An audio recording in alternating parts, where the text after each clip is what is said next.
As my sister raised her glass to toast my new role as CEO, the waiter bumped my shoulder and dropped a napkin in my lap. The messy scrawl on the paper read, "I saw what she dropped in your glass. Don't drink it. My name is Elena. I am 34 years old, and my sister's lavish celebration dinner was actually the final step in a meticulously planned plot to destroy my career." Welcome back to the channel, everyone. Grab a cup of coffee, get comfortable, and take a deep breath, because today we are talking about what happens when the ultimate betrayal comes from your own blood.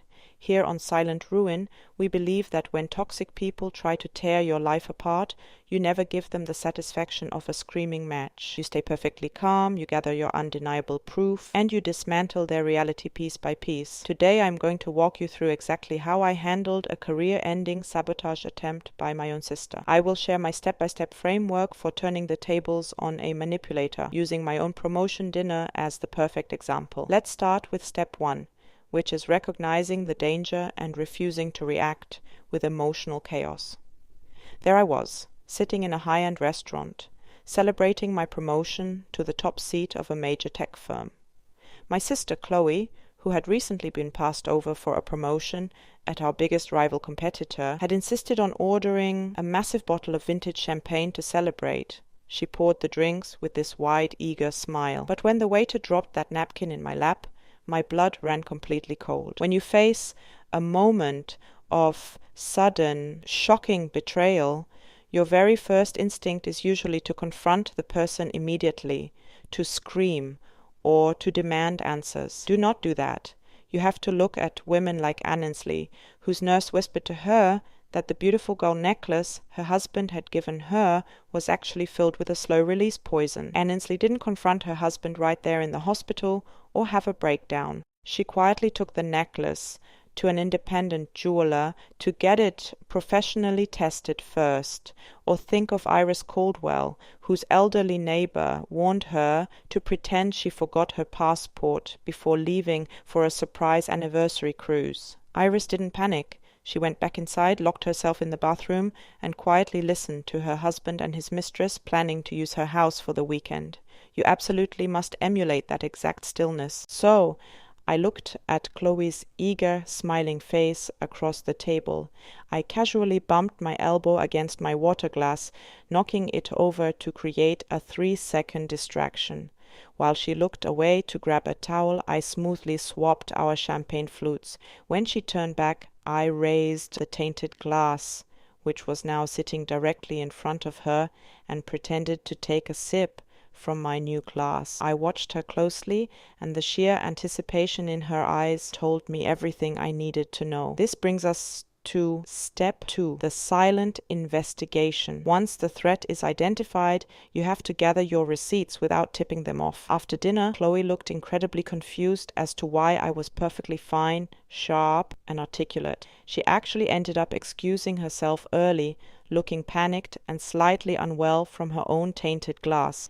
The second she walked out the door, my silent investigation began. I immediately asked the restaurant manager to secure the security footage of our table, and I carefully bagged the champagne flute she had originally intended for me. The next morning I sent it straight to an independent lab for testing. You see, silence is your greatest weapon in these situations. When Nora discovered her husband had bought an apartment specifically so she could watch him cheat with his mistress from across the street, she didn't call him crying. She sat in the dark for 3 hours, quietly taking photos of his affair, and then hired a private investigator to pull all his bank records. She gathered a massive folder of undeniable proof in just 5 days before she even breathed a single word to him. I took a page right out of Nora's book. My lab results revealed that Chloe had slipped a powerful, fast-acting sedative into my drink. Why? Because the very next morning I was scheduled to deliver a massive keynote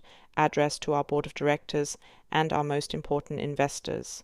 If I had been drugged, I would have stumbled onto that stage, slurred my words, and completely humiliated myself, giving her rival firm the perfect opening to swoop in and steal our biggest clients. But I didn't stop there, because a silent investigation means looking in all the dark corners. I hired a forensic IT team to quietly check my devices. We found that she had also forged emails attempting to access my company's proprietary data from my home network. Just like Cecily, who discovered her toxic family had forged her signature to steal $40,000 for a secret wedding. You have to collect every single forged document and email before you make your move. You build an ironclad case while they think they are getting away with it.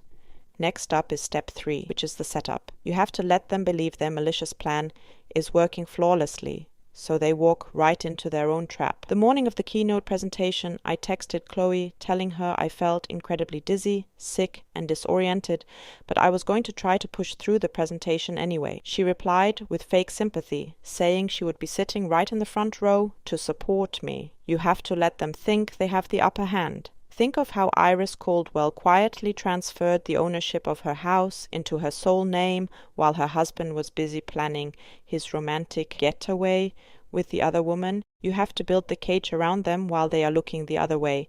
I arrived at the conference center looking slightly pale on purpose. I played the role of the struggling sick executive perfectly. Chloe was sitting in the front row with a smug, victorious smile on her face, texting rapidly on her phone, likely telling her bosses that my career was about to implode right before their eyes.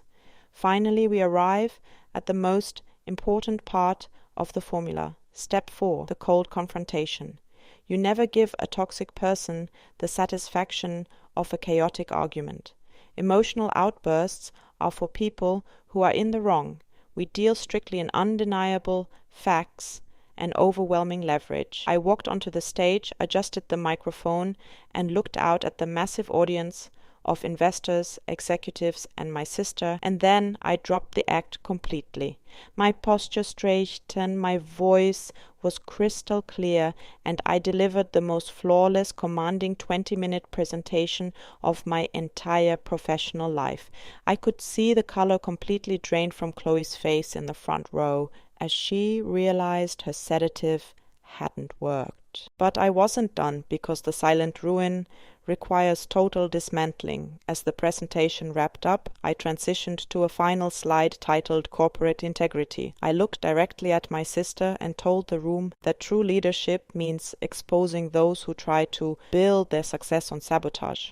I hit a button on my clicker, and the massive screen behind me lit up with the high-definition security footage from the restaurant, clearly showing Chloe dropping the powder into my glass. The entire auditorium gasped. The final step is the resolution. You hit them with facts they cannot fight. I calmly read the toxicology report out loud to the board, followed by the IP addresses proving she had tried to hack our servers. Chloe stood up, her voice trembling, trying to say it was a misunderstanding, but she had absolutely no power left. It was exactly like when Lucas Yang calmly stood at his sister's wedding and handed over the documents proving her toxic in-laws were under investigation for massive financial misconduct.